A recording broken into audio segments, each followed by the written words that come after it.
저희가 오늘 이제 성주간에 대해서 이야기를 해보도록 하겠습니다. 주님 순환 성지주일부터 시작해서 토요일에 성토요일 부활 성야 전까지를 우리가 성지주일이라고 합니다. 그래서 우리가 이 성주간 전례에 대해서 좀 이야기를 해볼 텐데, 근데 사실 많은 분들이 보면 부활보다 성탄절에 미사를 더 많이 오세요. 그리고 그 성주간 중에도 성목요일과 금요일은 거의 미사를 오지 않으시고 부활 성야 때에만 좀 오십니다.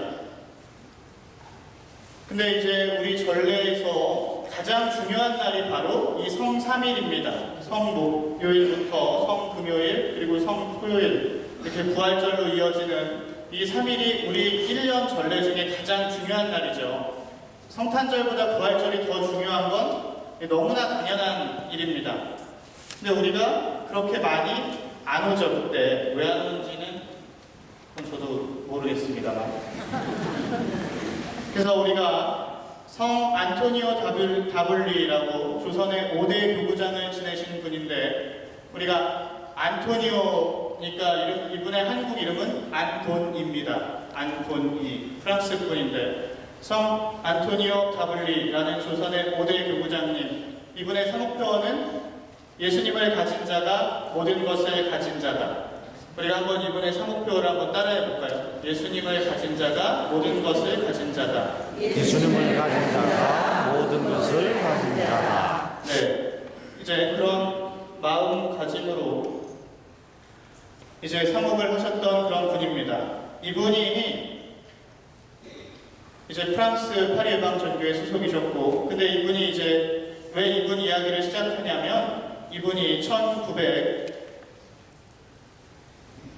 몇 년인지 제가 기억이 안 나네요. 1800 몇 년인데, 아무튼 이분이 돌아가실 무렵에 이분이 이제 박해때에 잡혀서 끌려가시게 됩니다. 끌려가시는데 이제 한양 의금부에 압송되어서 당연히 신부님이니까 모진 고문을 받고 괴롭힘을 받다가 마침내 이제 사형 선고를 받고 충남 보령에 있는 수영, 그러니까 해군기지로 이렇게 압송됩니다. 그래서 이제 이분이 돌아가실 날을 받아놓고 기다리고 있는데, 이분이 돌아가시게 되는 날이 3월 30일이었습니다. 그때 3월 30일이 바로 성금요일이었습니다. 성금요일은 예수님께서 돌아가신 날이지요. 그래서 이 주교님이 얼마나 기뻐하셨는지 모릅니다. 아, 내가 3월 30일에 성금요일에 순교할 수 있다니. 근데 이제 상황이 안 좋아져서 사형일이 연기될 수도 있다는 이야기를 이분이 들으셨습니다. 그래서 이 다블리 주교님께서는 절대로 그런 일이 일어나지 않기, 내가 제발 나는 꼭 오늘 3월 30일에 죽어야 된다고 그렇게 간청을 하셔서 3월 30일에 사형을 당하셨습니다. 이제 그 정도로 우리 옛 신자들은 이렇게 그 전례 주년에서의 그런 의미를, 그리고 또 옛날 분들은 사순절에 돌아가시는 걸 굉장히 은총으로 생각하셨죠. 회개의 시기에 돌아가시는 것을.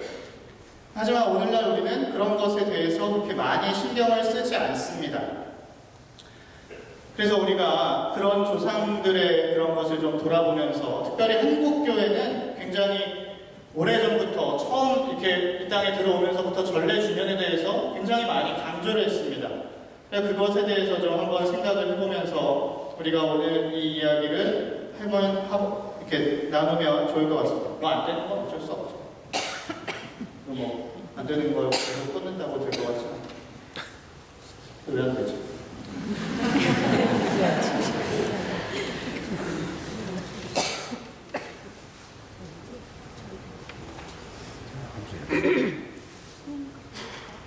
어떤 거요?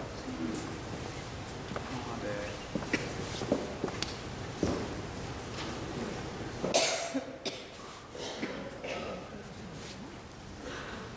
오늘은 이게 좀 있어야 되는데, 다른 날은 말로 할 수 있는데 오늘은 봐야 되는 게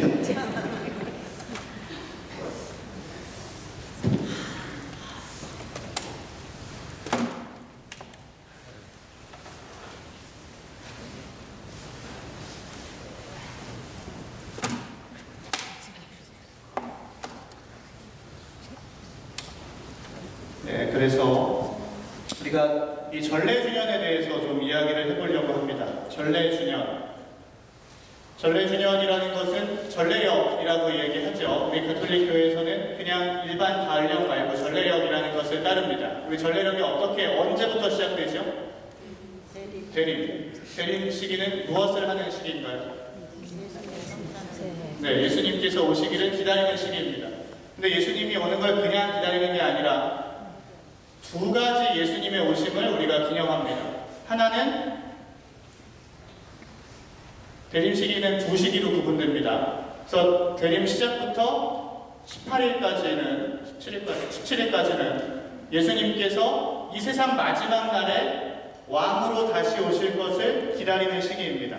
그리고 18일부터 24일까지는 2000년 전에 예수님께서 이 땅에 태어나신 그 사건을 기념하는 시기입니다. 그리고 대림 시기가 끝나면 그 다음에 뭐가 있죠? 성탄 시기가 있습니다. 성탄은 예수님의 탄생부터 시작해서 동방박사들의 그리고 이제 예수님 성모 마리아와 요셉의 가정 축일 그리고 동방박사의 방문을 지나서 주님 공연 대축일의 방문의 이야기를 지나서 그리고 나서는 어디로 가나요? 주님 세례 축일로 성탄 시기가 끝납니다. 그래서 우리가 이 세례 축일까지 해서 성탄 시기를 마치고 나면 그 다음에는 무슨 시기가 시작되나요? 네, 연중 시기가 짧게 있습니다. 이제 그것은 부활절 날짜에 따라서 그게 몇 주간이 되느냐는 달라지는데 그 짧은 연중 시기를 지내고 나서 사순 시기가 시작됩니다. 사순 시기는 며칠인가요? 네, 우리 모두가 사순 시기가 40일이라고 알고 있지만 사순 시기는 40일이 아닙니다. 이게 예수님께서 광야에서 고통받으셨던 40이라는 숫자에 원래 초점을 맞추었었지만 그 처음에 사순 시기는 원래 주일부터 시작했습니다. 주일부터 시작해서 성토요일까지를 사순 시기로 지냈습니다. 그러면은 6, 7에 40이면 사순 시기가 42일이었겠죠. 근데 당시 로마 전례는 주일에는 단식을 지키지 않았습니다. 주일은 단식하는 날이 아니죠. 예수님 부활을 기념하는 기쁜 날이기 때문에 주일은 여기서 빠졌습니다. 근데 6주간 주일이 6번이니까 42일에서 6주를 빼면 36일이죠. 근데 신자들은 예수님께서 이 지키셨던 이 사순의 의미, 이 40이라는 기간 동안 이제 단식하고 보행하길 원했습니다. 그래서 수목금토가 생기면서 사순절이 제수요일부터 시작하게 됩니다. 그래서 이제 그러면 이제 40일이 됐죠. 제수요일부터 시작해서 성토요일까지 하면 40일이 되었습니다. 근데 1955년에 전례 개혁을 하면서 나오나요? 네, 나오나요? 네, 전례 개혁을 하면서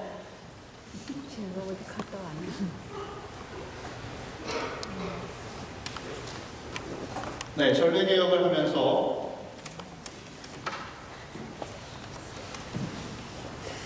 네, 이분이 아까 말씀드린 다블리 주교님 그리고 이것이 이분이 갈매못에서 처형당하시는 장면이었고 그래서 전례 주년 이야기를 하는데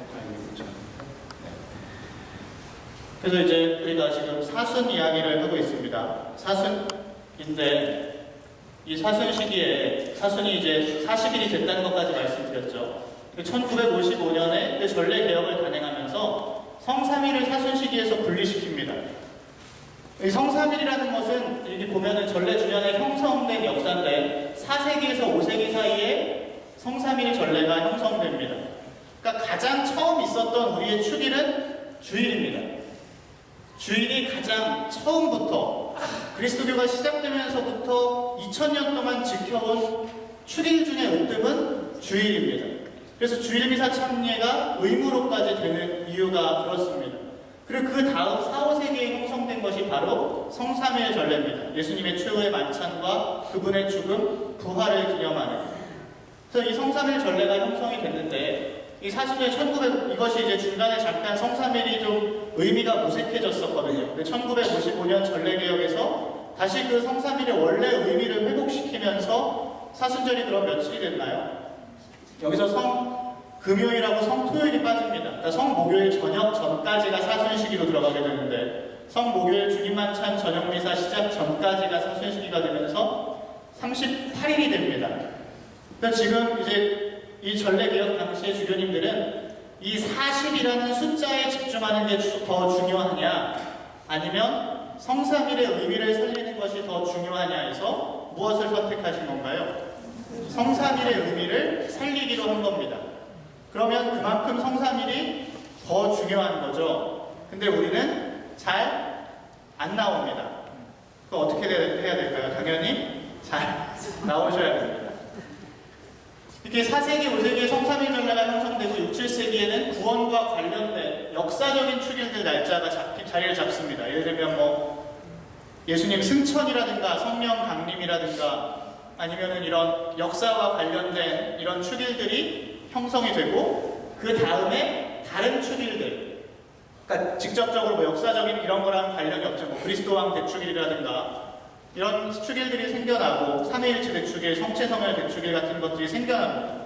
그리고 이때 순교자 공경이 굉장히 활발해지면서 순교자들과 다른 성인들의 축일들이 많이 생겨납니다. 그리고 12세기경부터 오늘날과 같은 1년 주기의 전례력이 자리를 잡습니다. 그러니까 지금 여러분께서 이렇게 살고 계신 이 사이클, 이 전례력이라는 거 대림, 성탄, 연중, 사순, 부활, 다시 긴 연중으로 이어지는 이 전례력의 역사는 거의 1000년이 되어가고 있죠. 12세기부터.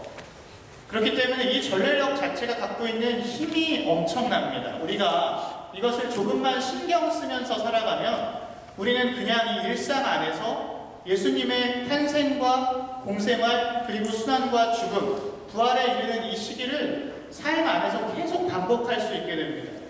개신교에서도 가장 부러워하는 것 중 하나가 우리 전례력이죠. 또 이 전례력이 그냥 짜여진 것이 아니라 주일은 3년, 지난번에 말씀드린 것처럼 주일은 3년, 평일은 2년 주기로 주요 성경 본문들을 다 다룰 수 있게끔 해서 이것을 통해서 우리가 성경을 짜임새 있게 읽을 수 있도록 이렇게 다 배치를 해놨습니다. 무신론 2.0이라는 책이 있어요. 이제 그 책은 물론 무신론을 주장하는 안 좋은 책이지만 거기에서도 이야기하는 게 가톨릭의 전례력이 갖고 있는 이 훌륭함에 대해서 이야기합니다. 개신교 신자들이 볼 때도 훌륭하고 심지어 무신론자들이 볼 때에도 이 전례 주년이 갖고 있는 그 힘, 반복해서 기억함으로써 그것을 현재화하는 그 힘이 얼마나 큰가 이것을 이야기합니다. 근데 정작 우리만 그걸 살아가고 있는데 1000년 동안 그 귀한 보물을 우리가 이어가고 있는데 우리가 너무나 자주 그걸 잊어버릴 때가 있습니다. 그렇기 때문에 우리가 다시 한번 이 전례주년의 소중함을 생각하면서 그리고 이 전례주년의 핵심이 바로 성주간, 그 중에서도 성삼일에 있다는 것을 생각하면서 오늘 이 시간을 함께 들으시면 좋겠습니다. 이제 우리가 주님 순환 성지주일부터 살펴보도록 하겠습니다. 주님 순환 성지주일은 올해에는 3월 29일, 이제 내일 모레 주일이지요. 이 주님 순환 성지주일의 배경은 우리가 이번 주간에 듣고 있는 복음이 이 성지주일의 배경이 됩니다. 이제 예수님께서 그 전에는 드러내놓고 말씀하지 않으셨는데 사순절 5주간 복음에서 어떤가요? 드러내놓고 말씀하십니다. 내가 하느님의 아들이다. 하느님께서 날 보내셨다. 라고 드러내놓고 말씀하십니다. 그러니까 오늘도 보니까 어제도 이제 사람들이 불쾌했고 오늘은 돌을 들어서 죽이려고까지 하는 상황입니다. 그러니까 예수님께서 이제 당신이 누구이신지 드러내고 계신데 이 드러냄의 정점이 어디에서 이루어지느냐? 바로 십자가 위에서 이루어지는 겁니다. 그래서 이제 이분이 드디어 예루살렘으로 당신 십자가 죽음을 향해서 나아가시는 과정에서 출발이 바로 주님 순환 성지주일입니다. 그래서 우리가 주님 순환 성지주일에는 이름에서 보는 것처럼 두 가지를 기념하게 되는데 하나는 뭡니까? 주님의 순환. 하나는 성지. 그렇다면 성지는 뭔가? 우리가 십자가 뒤에 이렇게 1년 동안 꽂아두지요. 성지 주일에 축복한 나뭇가지를 꽂아놓습니다. 그런데 사실 성지라는 것의 의미는 이 나무 자체가 중요한 게 아니라 이 백성들이 나무를 들고 예수님을 무엇으로 맞아들였나요? 임금으로 맞아들였습니다. 왕이며 메시아로. 그렇기 때문에 우리가 이 주님 순환 성지주의를 기념하는 것은 우리도 이 예수님을 왕으로 맞이한다는 의미입니다. 그리고 이분을 내 왕으로 섬기겠다는 의미죠. 그러면서 이것을 우리가 십자가 뒤에 이렇게 꽂아놓는 것의 의미는 내가 그 성지주일에 외쳤던 환호, 내가 그때 고백했던 그 신앙을 항상 돌아보면서 사는 겁니다. 내가 주님을 왕으로서 고백했는데 내가 항상 그분을 왕으로 생각하고 살고 있는가를 항상 돌아보는 겁니다. 근데 그분이 우리 세상의 왕의 모습으로 오신 것이 아니라 바로 이 십자가 위에서 왕의 모습으로 오셨다는 거죠. 그래서 우리가 이 성지가지를 1년이 지난 후에 다 태워서 그 재로 재수요일에 여러분 머리에 이마에 재를 얹습니다.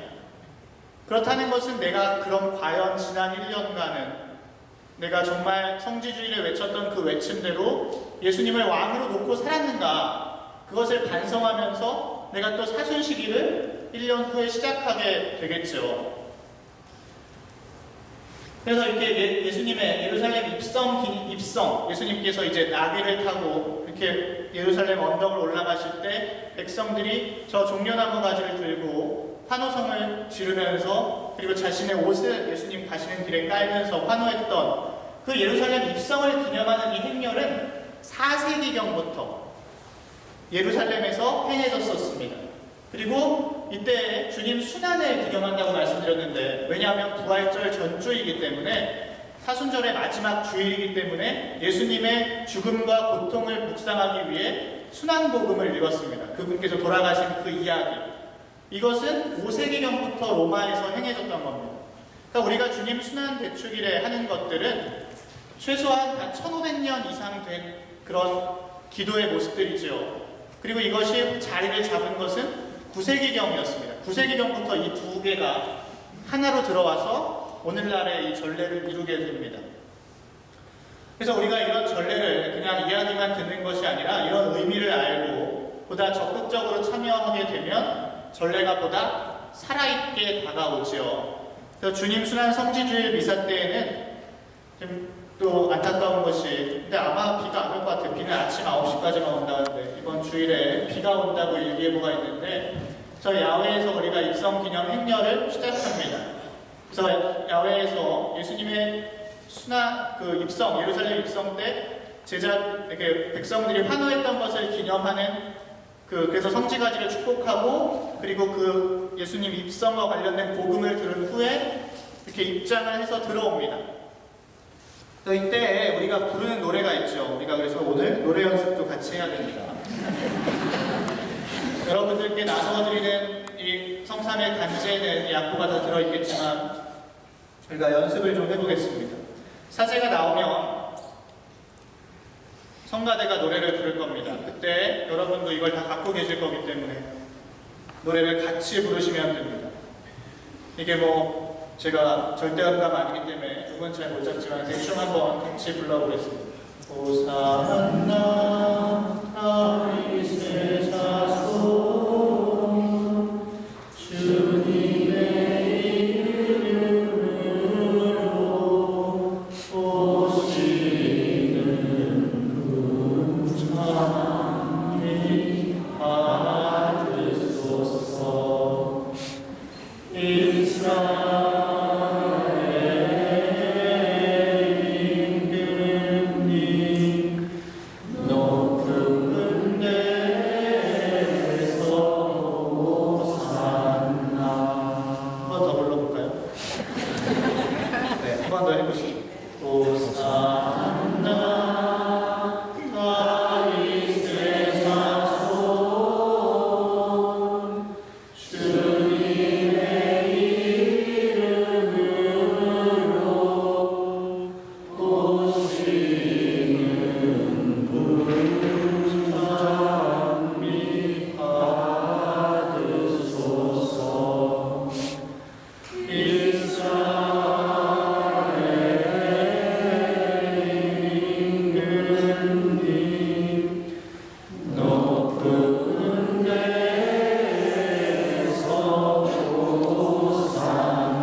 네, 이렇게 노래를 부르고 바깥에서 예루살렘 입성 기념식이 시작됩니다. 그때는 성가대가 더 노래를 잘 부르실 거기 때문에 걱정 안 하셔도 됩니다. 그래서 우리가 성지가지를 축복하는데 이때 사제가 그렇게 기도합니다. 전능하시고 영원하신 하느님, 이 나뭇가지에 강복하시고 거룩하게 하시어 그리스도를 임금으로 받들어 모시고 환호하는 저희가 그리스도를 통하여 영원한 예루살렘에 들어가게 하소서. 그러니까 여기서 중요한 건 이 나뭇가지가 중요한 게 아니라 이 나뭇가지를 들고 예수님을 왕으로 환호하는 우리가 중요한 겁니다. 그래서 이제 황지가지를 축복하고 예수님의 예루살렘 입성에 관련된 복음을 들은 후에 사제가 이렇게 얘기하죠. 친애하는 형제자매 여러분, 우리도 예수님을 환영하던 군중을 본받아 평화의 행렬을 합시다. 그리고 나서 이제 십자가를 선두로 해서 마당에서부터 성당으로 신자들 모두가 뒤를 이어서 들어오게 됩니다. 우리가 행렬을 할 때 큰 미사에서 이렇게 향을 쓰는데 이 향을 쓰게 된 것은 이제 향의 유래는 탈출기 30장이나 아니면 루카 복음 1장에 이렇게 언급되는데 교회 안에서 본격적으로 향이 시작된 것은 전례 안에서 약 4세기경부터입니다. 처음에는 주로 장례미사 때 사용되다가 8세기에 제단이나 성직자 혹은 복음서 같은 것을 축복하는 의미로 사용하다가 13세기에는 구마의식에서 사용됩니다. 마귀를 쫓는 예식에서. 그러다가 이제 이것이 전례 안으로 완전히 받아들여지게 되는데 그리스도인들은 이 향을 보면서 향의 연기가 하늘로 올라가듯이 우리의 기도가 하느님께, 우리가 바치는 봉헌이 하느님께로 간다고 생각을 했습니다. 행렬을 하면 항상 향은 맨 앞에 섭니다. 마치 이스라엘이 40년 동안 광야에서 있을 때에 이스라엘을 이끌던 구름기둥이나 들기둥처럼 향이 행렬의 맨 앞에 섭니다. 그리고 이 행렬 그 다음에 뭐가 쓰나요? 십자가가 씁니다. 이 십자가를 들 때 멈추어 있을 때는 신자들을 향하도록 들어야 됩니다. 이렇게. 근데 행렬을 할 때에는 십자가가 뒤를 보게 들으면 안 되고 항상 앞을 보도록 해야 됩니다. 왜 그렇게 되는가? 우리가 행렬을 할 때 십자가가 우리를 따라오는 게 아니라 십자가의 예수님이 앞서가시고 우리가 그 뒤를 따라간다는 의미이기 때문에 그렇게 합니다. 그래서 우리가 향과 십자가를 선두로 해서 이제 우리가 행렬을 해서 성당 안으로 들어오게 됩니다. 행렬을 시작할 때 또 노래를 부르죠. 우리가 노래를 또 한번 불러보겠습니다. 이 아이들이 올리고 가지를 손에 들고 주님을 맞으러 나가 외치는 바로 소리 높은 데서 호산나. 우리가 이 노래를 부르면서 그때 그 당시 백성들의 환호를 따라하면서 이제 행렬을 해서 성당으로 들어오는 겁니다. 그러니까 우리가 하는 이 행렬이라든가 우리가 부르는 이 노래가 그냥 하는 것이 아니라 바로 그때 우리가 2000년 동안 기념해놓은 바로 그 예수님의 죽음을 앞두고 이분이 예루살렘으로 올라가시던 그 순간을 기념한다는 걸 우리가 기억하시면 좋겠습니다. 이건 잘 부르셨기 때문에 한 번만 해주세요. 그리고 나서 우리가 성목요일이 시작되는데 성목요일은 성유축성 미사가 있는 날입니다. 그래서 보통 오전에 각 교구의 주교자 성당에 교구장님 이하 교구의 모든 사제단이 모여서 성유축성 미사를 함께 봉헌합니다. 오전에. 그래서 이 성유축성 미사 때 우리가 미사 때 사용하는 지금 신부님들이 입장을 하고 있는 장면인데 이 성유축성 미사 때 우리가 1년 동안 사용할 성유를 축성합니다. 그래서 예비자 성유와 크리스마 성유라고 부르는 축성 성유 그리고 경자 성유 이 세 가지 성유를 이 미사 때 교구장님께서 축성하시게 됩니다. 그리고 이제 남은 성유 이렇게 손에 묻은 것은 다 이때 반납받아서 모아서 혹은 본당에도 알아서 이렇게 태우고 그리고 이때 새 성유를 본당에 나눠줍니다. 그리고 이때 사제들은 교구장님에 대한 순명 서약을 갱신합니다. 뭐 이미 서약했기 때문에 사실 뭐 갱신 안 해도 그 서약은 항상 유효한 거죠. 이렇게 신부님 사제소품 받을 때 교구장님께서 물어보시죠. 그대는 나와 나의 후임자에게 존경과 순명을 서약합니까? 예, 서약합니다. 했던 그 서약, 그리고 사제품을 받으면서 했던 그 서약들을 이날 갱신합니다. 그리고 저녁에는 주님 만찬 저녁 미사가 있습니다. 이 주님 만찬 저녁 미사는 예수님께서 제자들과 함께 행하셨던 최후의 만찬과 성체성사를 제정하신 이것을 기념하는 날입니다. 그래서 이날 특별한 것 중에 하나는 대형방송 이후에 종과 오르간 반주를 한다는 거죠. 와보신 분들은 한 번이라도 와보셨으면 기억하시겠지만 이날 하늘 높은 데서 하나님께 영광한 다음에 약 30초 가까이 이렇게 종과 오르간 반주로 이렇게 하지요. 종을 칩니다. 예전에는 종을 딸랑이 종을 쳤죠. 제대에서는. 그래서 딸랑이 종과 성당 종탑에 달려있는 그 성당 종, 이것을 이제 쳤습니다.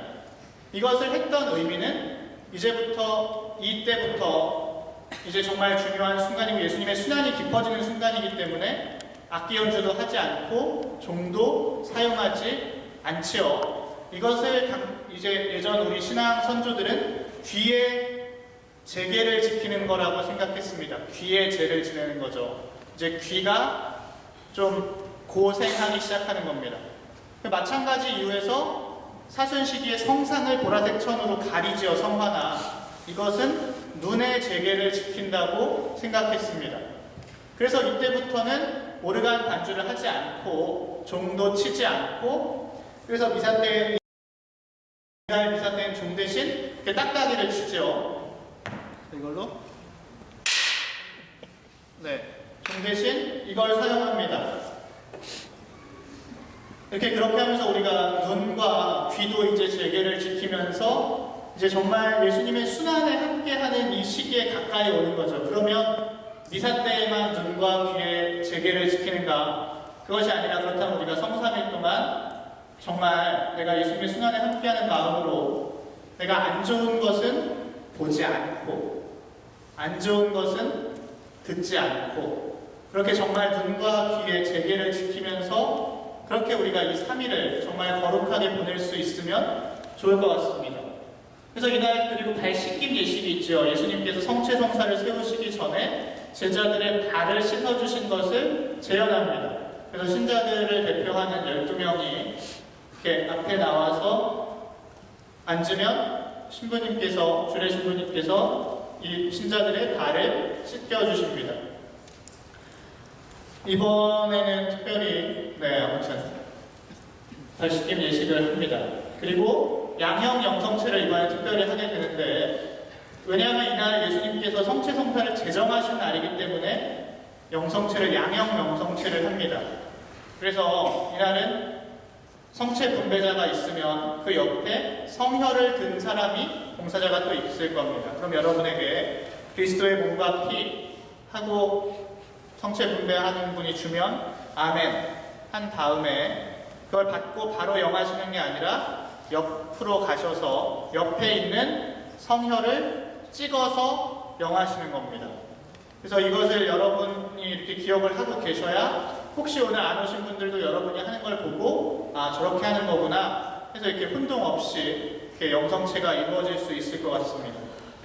그리고 나서 이제 이날 저녁의 마지막에는 그리고 오르간을 사실 치지 않는 것은 굉장히 오랜 전통인데 사실 2002년에는 미사 반주를 위해서는 칠 수도 있다고 허용은 되었습니다. 그렇지만 이 오랜 전통을 지키려는 의미에서 아직도 오늘날도 대부분 치지 않고 그러니까 이 오르간을 제한적으로 허용하는 이유는 본당 신자가 진짜 정말 조금 한 50명, 30명밖에 안 나와서 반주가 없이는 도저히 노래를 할 수 없을 그런 상황에는 제한적으로 반주를 위해서만 허용을 하고 있습니다.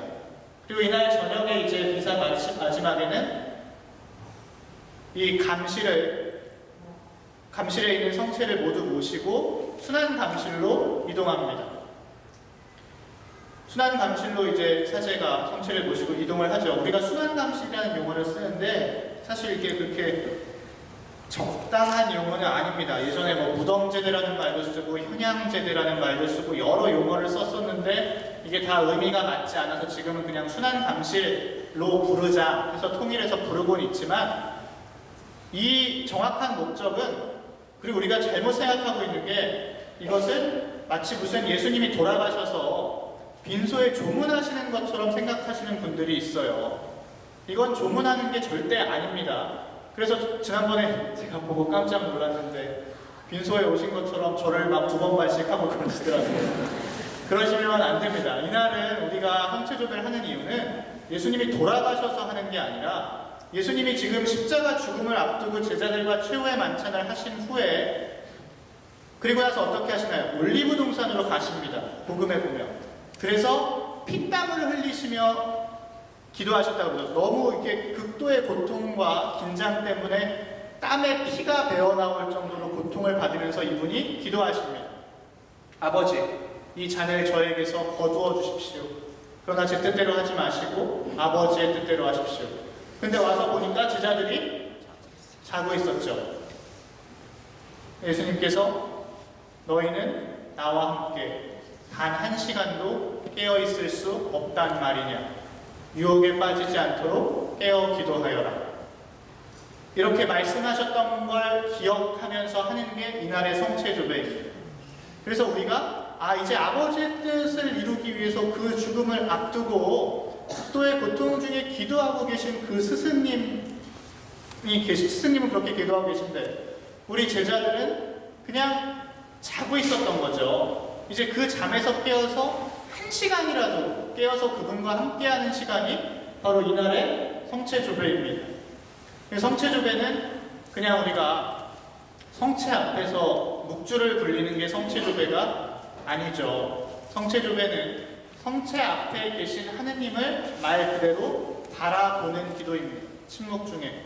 그래서 이제 봉사자분들도 또 내일 모레 주일에 이 성체조배 기도 봉사 교육을 하시겠지만, 그래서 이번에 우리 본당은 그 순환과 관련된 말씀을 읽고 약 10분 정도 침묵 중에 기도를 하고, 그리고 성가를 부르면서 성가를 부르면서 기도를 하고, 또 말씀을 한 대목 읽고 잠깐 침묵 중에 성체조배를 하고 성가를 부르고, 이런 형식으로 기도를 할 겁니다. 그리고 나면 이제 성금요일이 옵니다. 성금요일은 유일하게 성토요일과 함께 1년 중에 그 누구도 미사를 거행할 수 없는 날입니다. 이날은 교황님도 미사를 하실 수 없죠. 그리고 성금요일은 불법은 아닌데, 그러니까 한다고 금지는 아닌데, 전통적으로 관습에 따라서 이날은 모든 성사를 거행하지 않습니다. 그래서 이제 오후 3시가 되면 그래서 이날 하는 건 미사가 아니라 주님 순환 예식입니다. 그래서 전통적으로 이제 오후 3시에 누가복음 23장 44절 이하에 보면 예수님 돌아가실 때가 되자 어두워지면서 오후 3시에 이르기까지 어둠이 계속되다가 이제 예수님께서 그때 다 이루었다 하시면서 돌아가셨다라는 이야기가 나옵니다. 그래서 우리가 오후 3시를 예수님 돌아가신 시간으로 기억하는데, 그래서 원래 주님 순환 예식은 오후 3시에 행해져야 됩니다. 근데 사실 오후 3시에는 많은 분들이 그러니까 오후 3시에 하도록 권장되죠. 근데 많은 분들이 직장에 계시고 이렇기 때문에 사목적인 이유가 있다면 더 늦은 시간에 해도 좋다. 그래서 우리가 이날 오후 3시에는 뭘 하나요? 주님 순환 예식을 못하는 대신 십자가의 길을 합니다. 그리고 주님 순환 예식은 저녁에 하죠.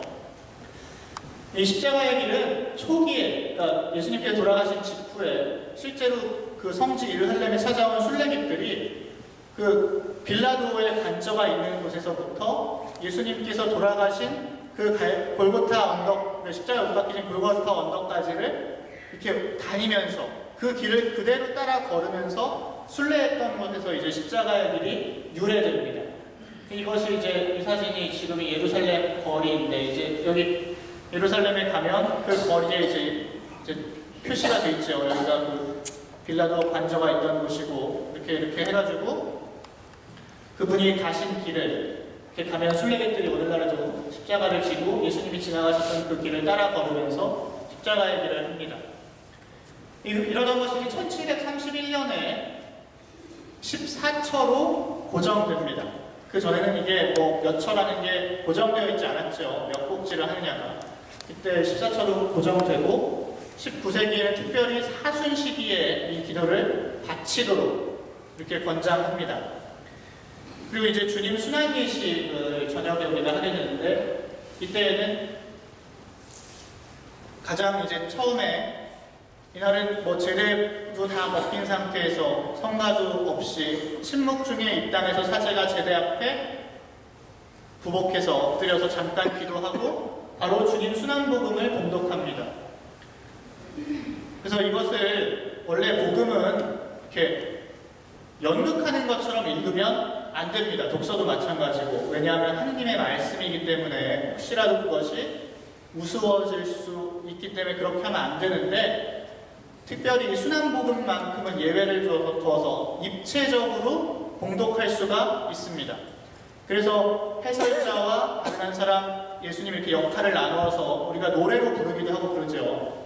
특별히 이번에는 우리 이승훈 마르틴 박사님하고 김용주 마태오 박사님 두 분이 노래를 부를 텐데 지금 열심히 연습을 하고는 있습니다만 잘 하리라 믿어 의심치 않습니다. 잘 하더라고요. 농담이고. 그래서 우리가 이때도 노래에 군중들의 부분이 있습니다.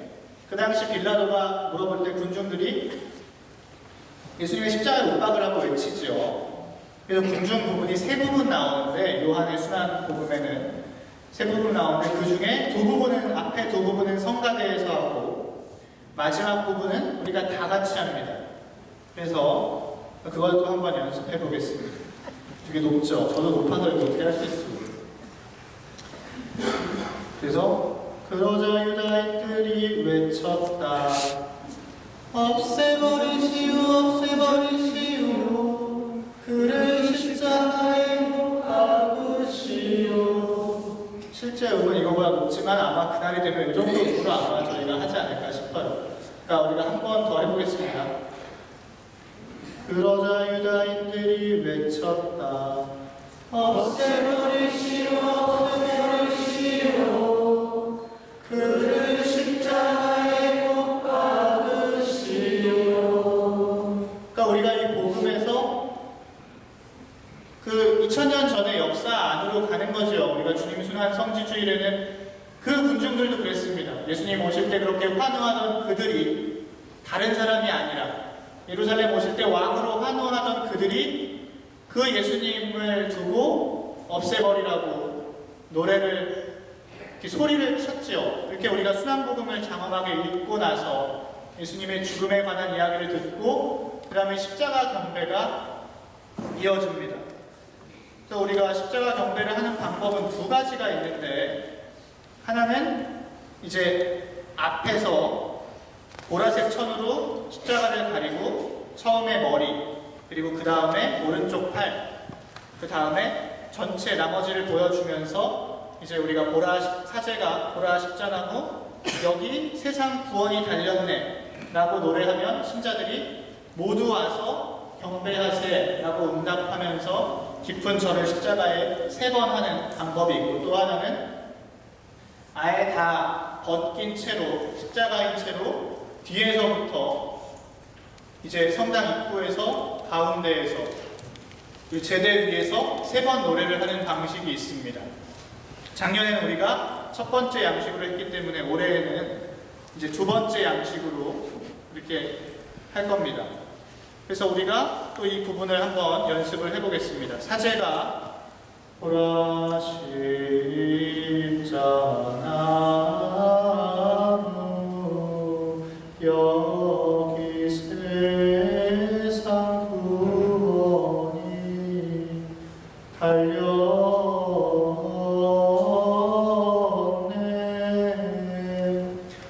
모두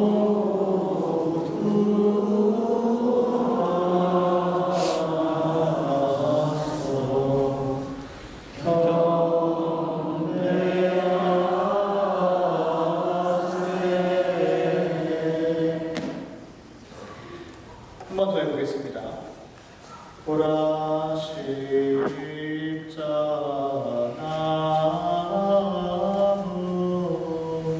여기 세상 구원이 달렸네.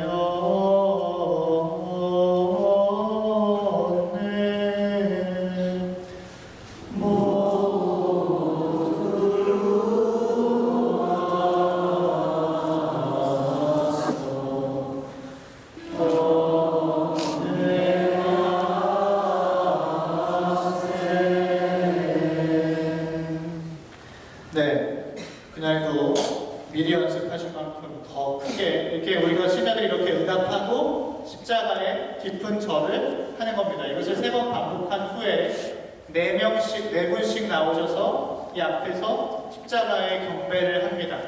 그리고 특별히 이날 헌금은 십자가 경배하면서 우리가 헌금을 내는데 이날 헌금은 예루살렘 성지를 위해서 사용됩니다. 지금 예루살렘 성지는 작은 형제회에서 관리하고 있죠.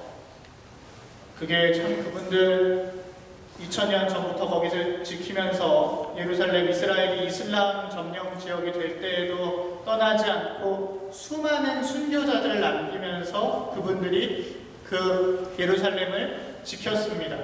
그러다가 이제 1800년대 이쯤 가서 조금 느슨해지니까 뭐 이렇게 정교회도 들어오고 아르메니아 교회도 들어오고 콥트 교회도 들어오고 하면서 오늘날에는 굉장히 많은 모든 그리스도교의 성지죠. 그리고 거기 이슬람교의 성지이기도 하고.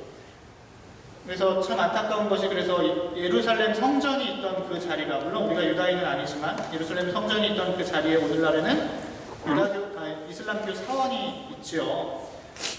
통곡의 벽이라는 그 벽만 남아있는데 아무튼 이날 헌금은 그것을 위해 특별히 그것을 위한 목적으로 사용되도록 되어 있습니다. 그리고 이렇게 해서 성금요일이 끝나면 그 다음에 이제 성토요일입니다. 성토요일은 미사를 할 수 없는 날입니다. 마찬가지로.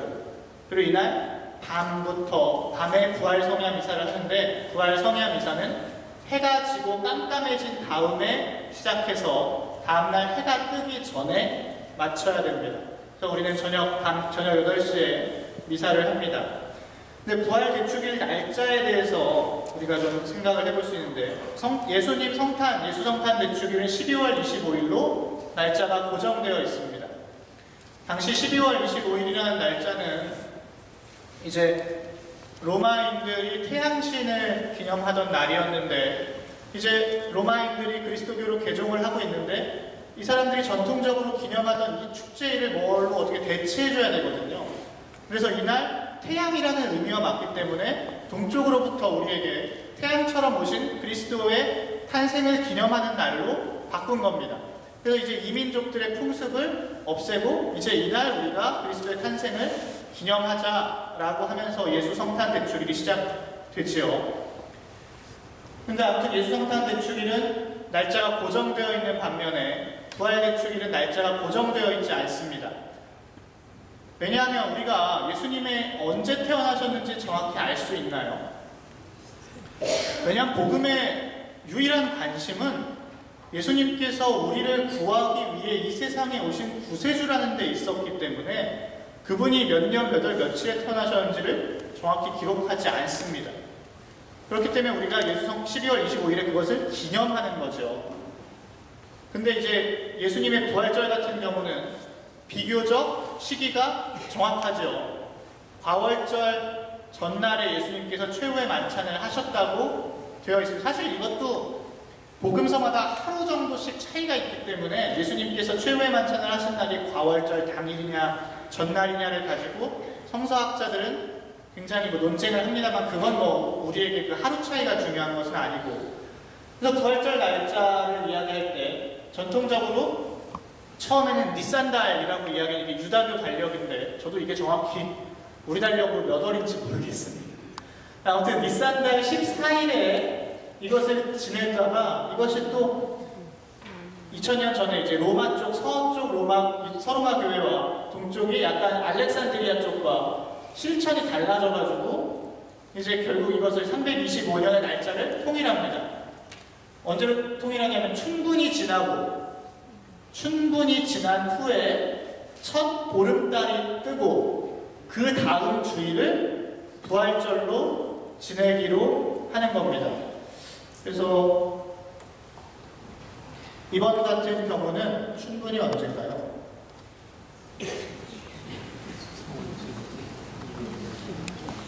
네, 3월 21일이 춘분이죠. 내일이네요. 아, 내일이 아니라 지난주였네요. 3월 21일 춘분이 지나고 첫 보름은 4월 3일입니다. 2월 15일이네요, 이날이. 이 보름이 4월 3일이 지난 첫 주일이 4월 5일이기 때문에 올해 부활 대축일은 4월 5일이 되는 겁니다. 그럼 내년 부활이 언제인지 궁금하면 달력을 펴서 춘분이 지나고 첫 보름이 지난 후에 주일이 언제인지를 찾아보시면 되겠죠.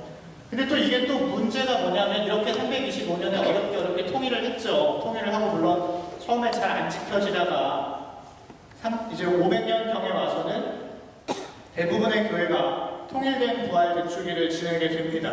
전 세계가. 그러다 또 문제가 뭐냐면 이 당시에 율리오력이라는 달력을 사용했었는데 이 율리오력이라는 달력은 이제 아무튼 율리오력이라는 달력을 사용하고 있었는데 이것과 시간 계산 방법이 조금 오차가 생기지 않아서 우리가 윤달을 넣죠. 그래서 이걸 극복하고자 그레고리오력을 도입하게 됩니다. 그러니까 율리오력을 여전히 사용하고 있는 지역의 교회들과 그레고리오력을 사용하는 지역의 교회들이 또 부활절 날짜가 조금씩 달라집니다. 근데 오늘날에는 아무튼 우리가 이것을 적어도 가톨릭 교회는 다 통일해서 하고 있고 그리고 그리스도의 정교회와도 이제 가급적 같은 지역에 있으면 날짜를 통일하자라고 이야기를 하고 있습니다. 뭐 사실 우리에게는 중요한 이야기는 아니죠. 아무튼 날짜를 그렇게 정한다는 거를 우리가 생각하시면 좋겠습니다. 이날 부활성야미사는 1년의 전례 중에 가장 어떻게 보면 장엄하게 거행되는 날인데 크게 빛의 예식과 말씀의 전례, 세례서약 갱신과 성찬의 전례로 이루어집니다. 그래서 빛의 예식에서 우리가 부활초를 이렇게 불을 축복하죠. 처음에 일단 사제가 새 불을 축복합니다. 이것도 성목요일과 관련되는데 예전에는 전통적으로 성목요일 이후에는 불을 켜지 않았답니다. 그래서 이날 새 불을 축복하는 거죠. 그래서 이 새 불을 축복하면서 이 부활초를 우리가 처음에 축복합니다. 그래서 부활초에 보면 가운데 십자가가 그어져 있고 그리고 숫자가 써져 있죠. 그의 연도가 쓰여져 있고 위에는 알파, 그리스어 알파벳의 첫 글자인 알파가 쓰여져 있고 밑에는 그리스 알파벳의 마지막인 오메가가 쓰여 있습니다. 그래서 그리스도께서 시작이요 마침이시라는 이야기를 하는 거죠. 그래서 이 시대도 세기도 주님의 것이오니 하면서 이제 우리가 이것을 축복하는데 그리고 여기 십자가에 향덩이가 5개가 꽂혀 있습니다. 이 향덩이 5개는 예수님의 5 상처를 의미합니다. 예수님의 오상을 의미하죠. 그래서 우리가 이 부활초를 축복해서 이제 예식을 시작하는데 우리가 초가 갖고 있는 의미가 있습니다. 전통적으로 교부들은 벌을 왜 그랬는지는 저도 잘 모르겠습니다만 교부들은 이 벌을 동정성을 갖고 있는 동물이라고 생각했습니다. 그래서 벌을 동정녀 마리아 성모님의 상징으로 이해했죠. 그래서 이 초를 밀랍으로 만드는 이유가 그렇습니다. 벌이 내어놓은 게 밀랍이죠. 그걸 가지고 만든 초. 그렇기 때문에 이 초는 성모님에게서 태어나신 예수님을 상징하게 되는 겁니다. 그래서 우리가 그런 의미에서 우리 본당은 밀랍초를 사용하기 때문에 굉장히 훌륭한 본당이지요. 양초를 사용하는 데도 있는데. 그래서 이 그리스도를 상징으로 하는 이 부활초를 앞세워서 행렬을 하게 됩니다. 이때 우리가 3번 노래를 부르죠. 그리스도 우리의 빛 하면 하느님 감사합니다 라고 노래를 부릅니다. 악보는 없는데 다 아시죠? 한번 해보겠습니다. 그리스도 우리의 빛 하느님 감사합니다. 네, 우리가 그렇게 해서 이 초를 앞세우고 행렬 행렬을 해서 3번 이 노래를 부른 다음에 독서대 옆에 있는 부활초대에 부활초를 꽂고 사제가 부활 찬송을 부릅니다. 이 부활 찬송의 내용을 잘 들어보시면 그래서 이 벌들이 만든 것을 성직자의 손으로 온 교회가 봉헌하나이다. 그래서 이 부활 찬송은 죽음을 이기고 부활한 이 밤을 예수님의 부활을 찬송하고 기념함과 동시에 그 그리스도를 상징하는 이 초를 봉헌하는 우리의 그런 기도가 담겨있는 노래입니다. 그래서 이렇게 부활 찬송이 끝난 다음에 우리가 말씀의 전례로 이어지죠.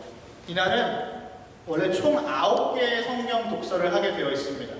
그래서 구약에서 1독서에서부터 7독서, 그리고 신약에서 서간과 복음 총 9개의 독서를 읽고 8번의 화답송. 이날은 독서하고 화답송하고 굉장히 많이 앉았다 일어났다 하는 날이죠. 독서하고 화답송하고 일어서십시오 하고 사제가 독서 마침 기도를 하고 다시 앉아서 다음 독서를 듣고 화답송을 하고. 근데 7개 너무 많죠. 그래서 이 중 최소 3개를 하도록 되어 있습니다. 그래서 우리 본당은 1독서와 3독서, 5독서를 합니다. 3독서는 생략할 수 없기 때문에 그렇습니다. 그래서 각각의 이 독서들은 창조에서부터 예수님 탄생 전까지의 구원 역사, 이 구세사 줄거리를 관통합니다. 그렇기 때문에 우리가 시간상의 이유와 여러 가지로 본당에서 전례 때에는 1독서와 3독서, 5독서만 한다 하더라도 시간이 되시면 오시기 전에 이날 1독서부터 7독서까지만 한번 읽고 오셔도 창조 때부터 예수님 전까지의 이 역사가 이렇구나 라는 걸 우리가 한번 생각할 수 있습니다. 특별히 이날 3독서는 홍해를 건너는 이야기인데 생략이 안 된다고 했습니다. 그리고 이거 이제 제가 전에 전례와 성사 얘기할 첫 시간에도 말씀드렸던 그 탈출기 15장 전의 내용인데 이들이 이제 뒤에 이집트 군대가 쫓아오고 앞에 홍해 바다가 있을 때 바다가 갈라져서 그 바다를 건너는 바로 그 내용입니다. 그리고 그들이 건너와서 부른 노래가 이 3독서의 화답송이죠. 그래서 이날은 특별히 다른 독서는 주님의 말씀입니다 하면 하느님 감사합니다로 끝나죠. 근데 이날은 좀 더 우리가 이때로 그 3,500년 전에 그 이집트 군대의 추격을 받으면서 홍해를 건너던 그 이스라엘 백성의 그 순간으로 돌아가는 겁니다. 그래서 이날 독서 마지막 구절이 어떻게 되냐면 그때 모세와 이스라엘 자손들이 주님께 이 노래를 불렀다 하면 바로 노래를 시작합니다. 그러니까 딱 그 순간으로 오는 거죠. 그때 모세와 이스라엘 자손들이 주님께 이 노래를 불렀다 하면 우리가 바로 그 모세와 이스라엘 자손이 되어서 그때 그들이 부른 그 노래를 화답송으로 하는 겁니다. 아무튼 이렇게 하고 나면 대형방송을 하게 되는데 이 대형방송을 기점으로 해서 그 전 구약의 독서는 모두 예수님에 대한 예언이죠. 근데 이 대형방송 이후는 바로 예수님 당신 직접 그분이 어떻게 하셨는가로 넘어옵니다. 그래서 이 대형방송을 하면서 이제 부활초에서 불을 받아서 제대초에 불을 밝히죠. 그리고 사제가 번기도를 하고 서간 독서를 듣습니다. 이때 우리는 그리스도와 함께 죽고 함께 부활하리라는 이야기를 듣습니다. 서간을 마치고 복음을 읽기 전에는 성대한 할렐루야를 우리가 같이 부르죠. 3번 한번 해보겠습니다. 사제가 한번 선창하면은 부르고 그렇게 하죠. 보통 이번에는 지금은 연습이니까 그냥 같이 부르겠습니다.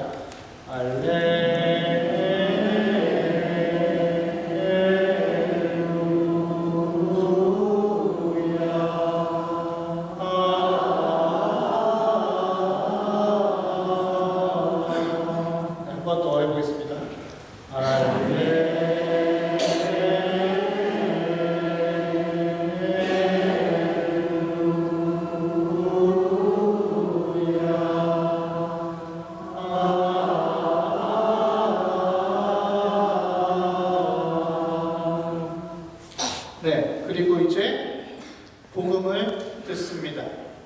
그리고 나서 이날 세례식이 있는 경우엔 세례식을 하고 세례식이 없는 경우엔 새 성수를 축복하고 이 촛불을 우리가 다시 부활초의 촛불을 다시 다 켜고 그리고 세례 서약을 갱신합니다. 세례의 의미는 예수님의 부활을 우리가 살아가는 거죠. 예수님께서 부활하신 것처럼 우리도 새롭게 태어나는 의미입니다. 그래서 이날 특별히 그때 우리가 세례 때 했던 약속, 죄를 끊어버립니까? 마귀를 끊어버립니까? 하고 했던 그 약속을 새롭게 하고 하느님을 믿습니까? 예수님을 믿습니까? 성령을 믿습니까? 했던 그 신앙 고백을 새롭게 합니다. 그리고 사례는 새로 축복한 성수를 이제 신자들에게 뿌리죠. 이것은 이 죄를 용서하는, 죄를 씻는 그런 의미가 있습니다. 이렇게 성수 예절을 하고 나면 평소와 같이 미사가 이어지고 그리고 나서 부활 파견이 있습니다. 미사가 끝났으니 가서 복음을 전합시다. 알렐루야 알렐루야 노래가 하고 나면 신자들 부분을 이제 우리가 노래로 하게 되죠. 한번 해볼까요? 하느님 감사합니다. 할렐루야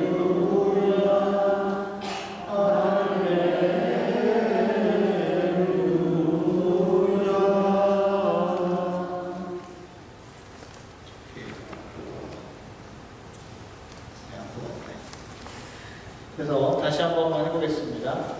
하느님 감사합니다. 할렐루야. 할렐루야.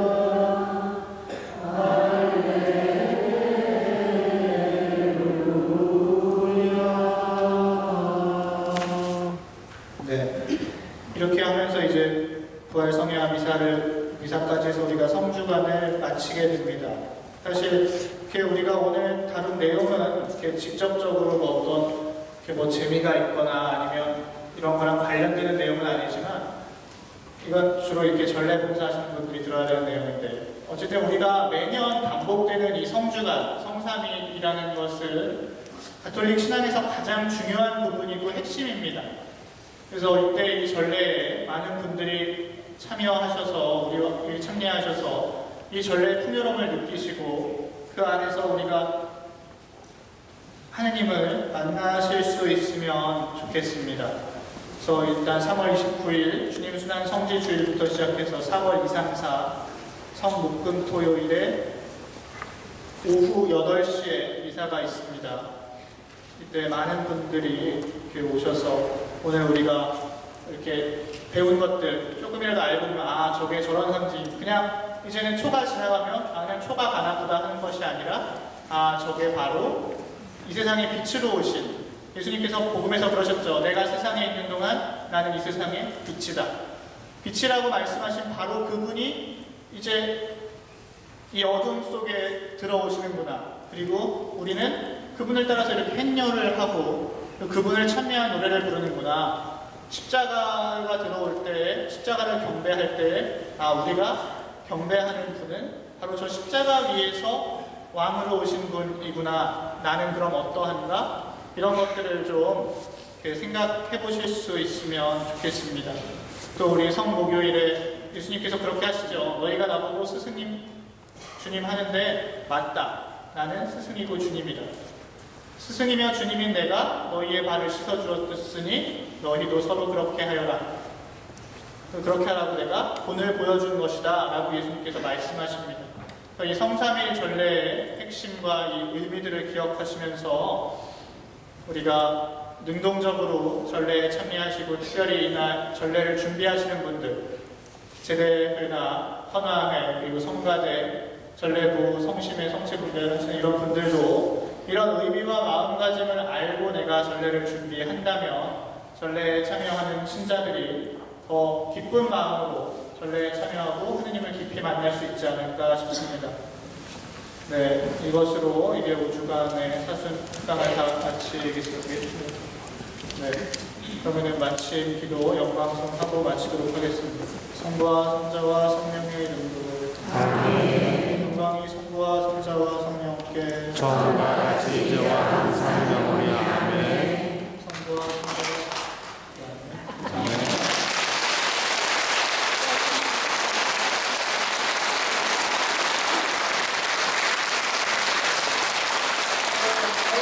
저희 성당 교육은 명동 성당에서만 해주시거든요. 저희는 오늘 신부님께서 아주 이렇게 편안하게 저희 고덕동 성당 영상을 받을 수 있게 해주셨습니다. 그동안 포르스카까지 5회 거쳐 열강을 해주신 신부님께 감사의 마음을